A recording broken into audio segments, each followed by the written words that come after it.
नमस्कार, आप लोग देख रहे हैं सीतामढ़ी तेज से मैं सत्यम ब्याउत। जैसे कि पूरे बिहार में पंचायती चुनाव को लेकर आगमन शुरू हो चुका हुआ है। इसी संबंध में हमारे साथ बने हुए हैं मुखिया प्रत्याशी प्रतिनिधिकर्ता। आइए इनसे जानते हैं इनका परिचय और कौन से गांव से बिलोंग करते हैं वो भी जानते हैं। मैं पीताम्बर सिंह नोनाही ग्राम से बिलोंग करता हूं और मैं जनता दल यू का जिला का उपाध्यक्ष हूं। मेरी पत्नी सुनीता सिन्हा यहाँ परिहार दक्षिणी से मुखिया के प्रत्याशी हैं। मैं कल अपना नॉमिनेशन 27 तारीख को दिया हूं। नॉमिनेशन दे के क्या फील कर रहे हैं, कैसा महसूस हो रहा है? नॉमिनेशन देखने से ऐसा फील कर रहा हूं कि पूरे परिहार 27 पंचायत में जितने लोग नॉमिनेशन दिए उसके नॉमिनेशन से हमारे नॉमिनेशन में कम से कम 3 गुना अधिक समाज और मतदाता का समर्थन मिला है। इसलिए मुझे पूरी उम्मीद है कि इस बार का चुनाव हमारी पत्नी सुनीता सिन्हा चुनाव जीत लेगी। ऐसा क्या देखने को मिला आपको जो आप मुखिया ही पद चुने? और भी अन्य पद था, उनको न चुनते हुए मुखिया पद चुनने का उद्देश्य क्या है? मुखिया पद चुनने का उद्देश्य ये है कि मैं 30 वर्षों से परिहार प्रखंड का सेवा करता आ रहा हूँ। हमने सोचा कि कम से कम समाज में जहाँ से मैं बिलोंग करता हूँ उस पंचायत को भी विकास करूँ।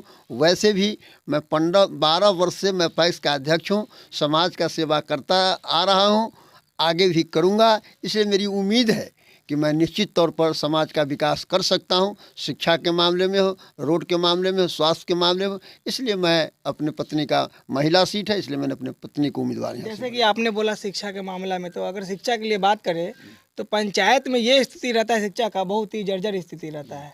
तो क्या आपके पंचायत में शिक्षा नीति को लेकर क्या स्थिति है? शिक्षा की नीति के ये है कि हमारा परिहार दक्षिण में हम अपने गांव में प्राथमिक विद्यालय था पहले, तो मैंने मध्य विद्यालय बनाया। इसके बाद उसका प्रमोट करके आज उच्च विद्यालय में कन्वर्ट हो गया है। और गांव में जितने भी लोग हैं हमारे समाज के लोग, वह निश्चित जानते हैं कि पीताम्बर जी पढ़े लिखे लोग हैं, इसलिए निश्चित तौर पर यहाँ के बच्चों को विकास कराने में वही सक्षम है।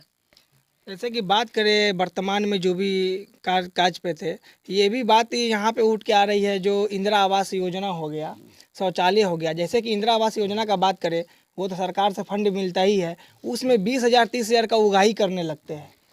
ये बिल्कुल बात सही है, मैं आपके बात से सहमत हूँ और इस बात को हमने अपने पार्टी के रूप में भी उठाया हूँ। आप जानते हैं कि वर्तमान एमपी सुनील कुमार पिंटू जी ने भी जब लोकसभा में इस बात को उठाया कि यहाँ के मुखिया के द्वारा 20-20 हज़ार लिया जाता है, तो आप सोच सकते हैं या जान सकते हैं कि यहाँ का अभी जो वर्तमान में जो चुनाव हुआ है, जहाँ रिजल्ट हुआ है, आपने देखा है कि 80% मुखिया चुनाव हार गए हैं, क्योंकि जनता के बीच में वो अपना विश्वास खो चुका है, नए चेहरों को स्वागत करता है। कहीं ना कहीं यही कारण सबके वजह से वो लोग का या निश्चित तौर पर मैं बेबाक बोलना चाहूँगा आपके बीच में, आप मीडिया से आए हैं, मैं आपको स्वागत करता हूं कि अगर इस बात को अगर ऊपर उठे तो निश्चित उठाइए, क्योंकि वर्तमान के जितने भी मुखिया हैं उनके द्वारा समाज में 10,000 20,000 रुपया लिए गए हैं। शौचालय में भ्रष्टाचार है, नल जल जो योजना है वो भी सरकार के हमारी सरकार का जो 7 निश्चय योजना है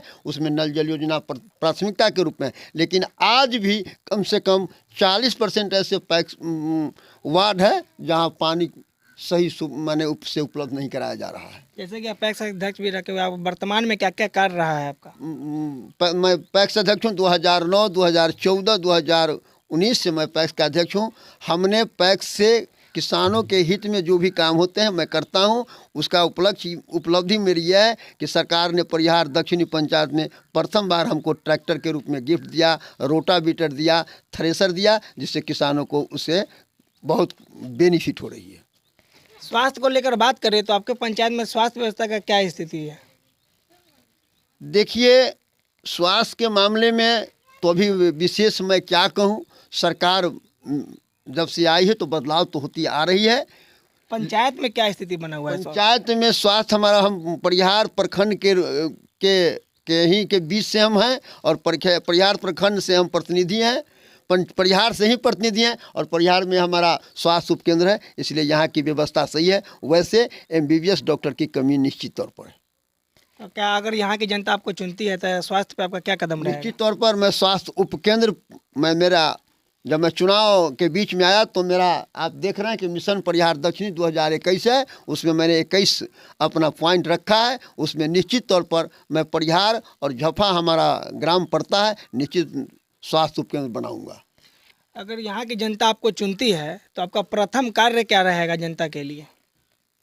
अब की बार शिक्षा वाली सरकार, मतलब बच्चों को शिक्षा के रूप में अग्रेसिव करना, ये मेरा प्रथम उद्देश्य होगा।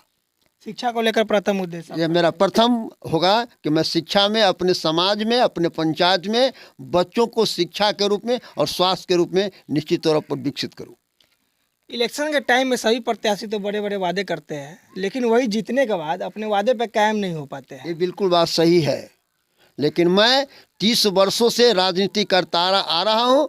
मुझको अपने आप पर विश्वास है कि जनता में माननीय, क्या गारंटी है कि अगर यहाँ की जनता आपको चुनती है तो आप विकास कीजिएगा ही? यह इसलिए कि मैं राजनीति से जब बिलोंग करता हूं तो राजनीति करने वालों को लोक लाज का डर होना चाहिए।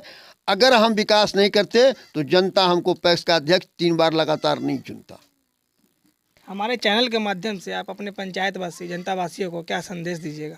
आपके चैनल के माध्यम से हम अपने परिहार दक्षिणी पंचायत को, जनता को संदेश देना चाहता हूं कि अगर हमारी पत्नी सुनीता सिन्हा को अगर वह चुनाव में जिताती है तो निश्चित तौर पर शिक्षा, स्वास्थ्य, सड़क, नल जल योजना, इंदिरा आवास योजना, किसी भी योजना में मैं एक नया पैसा की दलाली किसी के माध्यम से नहीं होने दूंगा, चाहे प्रशासनिक पदाधिकारी ही क्यों नहीं। ये मेरा प्रथम आपके चैनल के माध्यम से मैं अपनी बात कह रहा हूँ। धन्यवाद। आप लोग देख रहे थे सीतामढ़ी तेज।